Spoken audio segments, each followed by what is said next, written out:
In this workshop, I'm going to show you exactly what a LUT is, how to work with LUTs, misconception about LUTs, the best workflows in DaVinci Resolve, and just overall give you a thorough, in-depth walkthrough of how to use this LUT pack, but you can actually use it for any other LUT pack as well.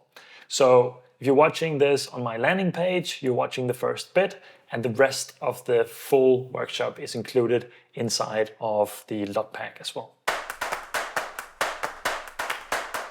So let's talk about what a LUT is. It stands first of all for lookup table, and you can see it as a preset for videos. It's a file that you can use in your video editing software to adjust the colors on a preset way. So it's a built-in color adjustment that will apply that adjustment to your LUT in the same way every single time. An analogy for that is that you can kind of see it as that secret special pasta sauce that you always buy in the supermarket to make your spaghetti taste really, really good.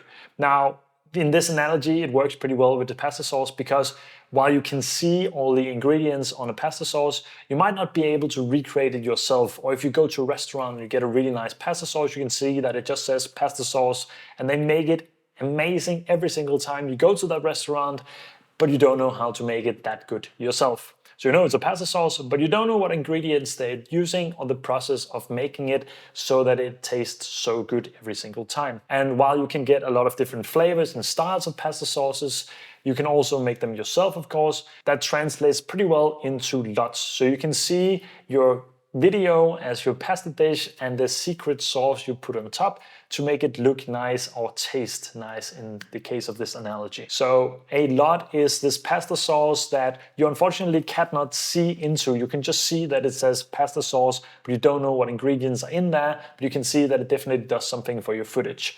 And that's the way that I like to see it and explain it to you, and I hope that it makes sense to you as well, that you can kind of see the LUT as a recipe or as a sauce, and applying it to your footage does a certain thing in the same way every single time. Now, the highlights and the benefits of using a LUT is that it makes the color grading process so much faster. And while there are good LUTs and bad LUTs out there, in this workshop I'm going to show you how you can work pretty much any LUT and make it work for your footage. So if you're either going for a consistent look overall through all your videos, or you're just too lazy or don't know how to color grade, this is a great tool to help you in that process to make your videos look better in a much, much faster way than having to grade everything manually. Before we head into the LUTs, and I'm going to show you a few of them before we head into the workflows, I'm just going to define the two kinds of LUTs that we commonly see. We see a technical, or as I like to call them, conversion LUTs, that takes your footage from log to Rec 709, or from log to any other color profile. A color profile you can kind of see as a language. So let's say Rec 709 is the language that all displays speak, English in this case, and Canon Log 3 that I'm shooting on right now is Spanish. For my display to properly understand this, I have to translate it from Spanish into English, and that's pretty much what the technical LUT does. So it takes it from one language into another language, and thereby our display can properly see it, and we can properly see it as well. Because log footage is captured with a lot more information and a lot more brightness and detail, and that has to be converted for our screen to properly show it. Those are the technical LUTs, and those are pretty standard, pretty common. You can usually download those from your camera's manufacturing site.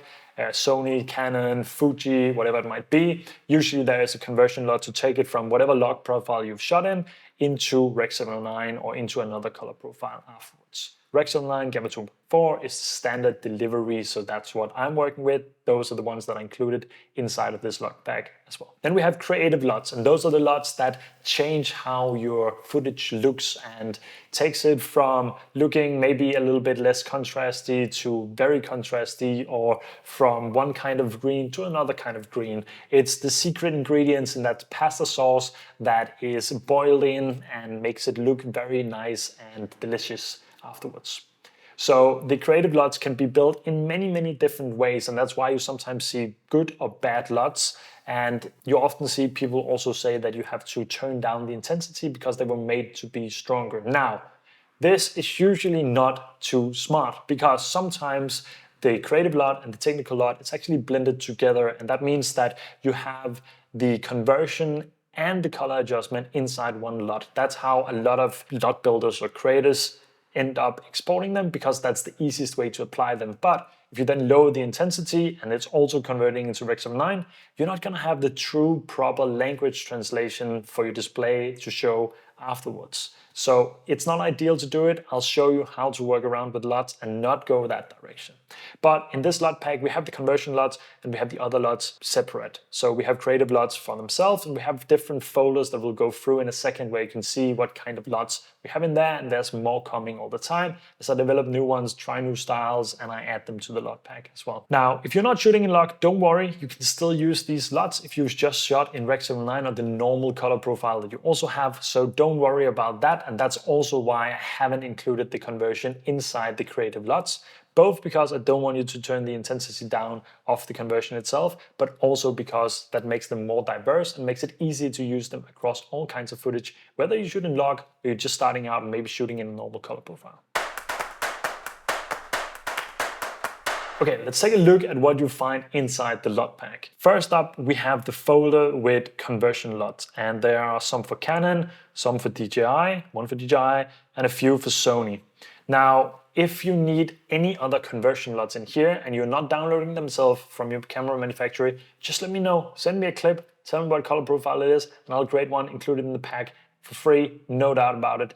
That's the easiest thing. These are just the most common ones that I use and I've seen being used, and so far there's been no complaints. But if you have any other camera you're shooting with, we can definitely make that work as well. We just include it in the pack as well, and it doesn't change up how the LUTs work either way. So no worries if you don't see your camera brand or your LUT in here for the conversion LUTs. So next up, we have creative LUTs. These are just kind of my day-to-day LUTs. It's a mix of different styles and creative LUTs that I just have been building over the time that I like to use from time to time, depending on what it is. And they kind of, the name gives off a little bit of what that LUT is. These LUTs are made to be used on all cameras. So that really doesn't matter if it's an iPhone, if it's a professional camera, it's a starter camera, if it's a drone, they pretty much work on all of them. Now, you might have to do some adjustments depending on what camera it is, but they're very versatile and they've been built to work with as many cameras as possible. So that is what you find in here. Then at the current moment, we have another folder with some cinematic LUTs. I'm about to expand that section as well as I create even more, because that's a style that I'm really developing right now in terms of LUTs as well.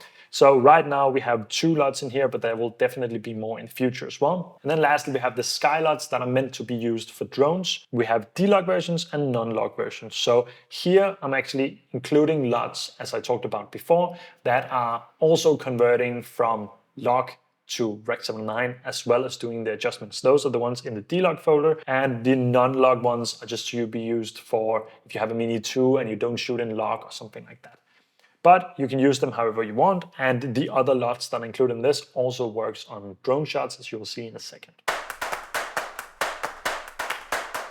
Before we head into the workflows, let me just show you a few of the LUTs and how they work so you can see it in practice, and then we'll dive deeper into the workflows afterwards. So if you head into DaVinci here, the first step is of course to get your LUTs in here. So if you head to Preferences up in the DaVinci Resolve menu and then go all the way down to General, here you can add your LUT locations. If you click Add and you then navigate to your folder, mine is lying under my products here, and then you want to add the folder that is before the actual LUT pack that you have. So this will be the name of the LUT pack, depending on what version you've just downloaded, and you want to make sure that you select the one before. Then it will be added in a nice folder up here in your LUTs when you're on the color page, and you will see them in a folder all together, and then you have the subfolders on here that makes it easy to use them. Coincidentally, I'm standing on a drone clip right now, so let's head into the Sky LUTs here and the D-Log folder. Here you can see that right now the footage is already in log, and we have one node here. I'll explain to you in a second what a node is, but if we just basically apply a LUT, now you can see it both takes it from log to Rec. 709, but it also applies a different style or color look. So these are my favorites from my previous drone pack that I've included in the color pack as well. And these just gives you some different styles that you can use across different drone clips if you want, and you can see sometimes they are a little bit strong, so that's how you can mix and match them up as well. Here we would have to use 2 of the LUTs, so I'm going to show you in the workflow why we're doing it this way, but if we take the conversion LUT first, head into the Canon folder, I know that this clip is shot in Canon Log 3 Cinema Gamut, so that's what I'm taking into Rec. 709 and Gamma 2.4, simply just adding a LUT here, and then I'm going to head to the other node here, and here I can, for example, take one of my creative LUTs, go with Hollywood, or with Faded Forest, that will do some different tweaks and changes to the footage, or we can head into Cinematic and apply Cinematic Classic, and that just gives a different kind of style with a lot more faded highlights, and from here we would have to adjust them a lot more.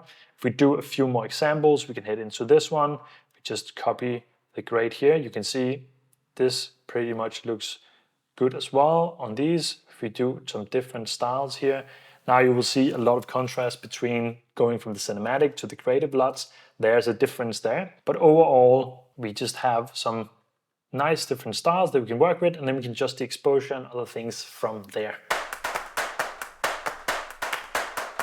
So with that, I want to cover just a few things before we head into the workflows. Now, the first thing is we talked about the fact of not lowering the intensity. So if we head back to one of the drone clips here, and I go into the Sky folder, the one that converts it to D-Log, from D-Log to Rec. 709 as well, is doing some adjustments. If I were to go into this one and say, oh, I feel like it's a little bit too strong, so I want to head into my key here, and I want to turn down the output key. Now I can turn it down, you can see some of the saturation disappears, and maybe you think it looks nicer now, and it definitely still did something to the footage when we turn it on and off, but it's not true Rec. 709 anymore. So when we export it, it's no longer in the color space that it's supposed to be, and that might mean that when you export it, it does look a little bit different from what you actually did inside of the grading or inside of applying the LUT itself. So it's the first misconception. A better way of doing that is if we apply this LUT again, and then we can tweak it by lowering the gain, for example, and the lift here, and we can lower the saturation a little bit. And that way we can work with the LUT instead of just lowering the gain. And now it will still be perfectly into Rec. 709 because that's what we've told it to do. And we're not losing out on anything or any settings or export settings that we would have there. Now, another misconception is that a LUT is just supposed to be a one-click solves everything. So when I add something, it's just supposed to look perfect every single time. And that's simply not the case when you're using LUTs. In some instances, for example, right now, I think this looks pretty decent putting on here. I might want to tweak a few things, but this could also just be passable as a good grade on this clip. But that might not be the case on all clips. So let's take another example here and apply this one. This is way too dark, and that's definitely my fault. When I shot this clip, it's underexposed and it doesn't really look that good, and maybe it's because when I go forward, nope, still bad. So in this case, it's not the LUT's fault. We just saw it works perfectly fine on this clip. So is that the LUT's fault or is it my fault? In this case, it's definitely my fault. I've underexposed the shot and I need to adjust the exposure for it to look good. So if I take the offset here and I bring that up, you can see now it's already looking a lot better than it was before, just with one single adjustment. Now, this is not the workflow that I recommend, but it's just to show you that that misconception that you bought a LUT pack and now you're applying them and it doesn't look the way you want, that's probably not the LUT's fault. It's just your ability to work with the LUT. And I don't mean that in any harsh way, but this is what I'm here to teach you in this workshop as well. And that's why in the next section, we're gonna head straight into the workflows in DaVinci Resolve here, where I'm gonna teach you 2 simple workflows, one that's very basic and easy to apply to any kind of shots, and one that lets you tweak things a little bit more, but dives more into the aspect of color grading as well, but using LUTs to make the workflow a lot faster. If you're watching this on my landing page or on YouTube, this is unfortunately where I'm gonna cut you off, and the rest of the workshop will be live inside of the LUT pack here, where I'm gonna teach you how to work with the LUTs. It's a workshop that's supposed to be included, but I just wanted to give you a teaser here of what you can expect inside it and if you like my teaching style or not. So I'm gonna leave you here, and hopefully you're gonna hit the purchase button down in the bottom or in the top of this page, and you can continue with the workshop as soon as you've downloaded the LUT pack and gained access to the video as well. So otherwise, just thank you for checking out the LUT pack, and I hope it's something for you.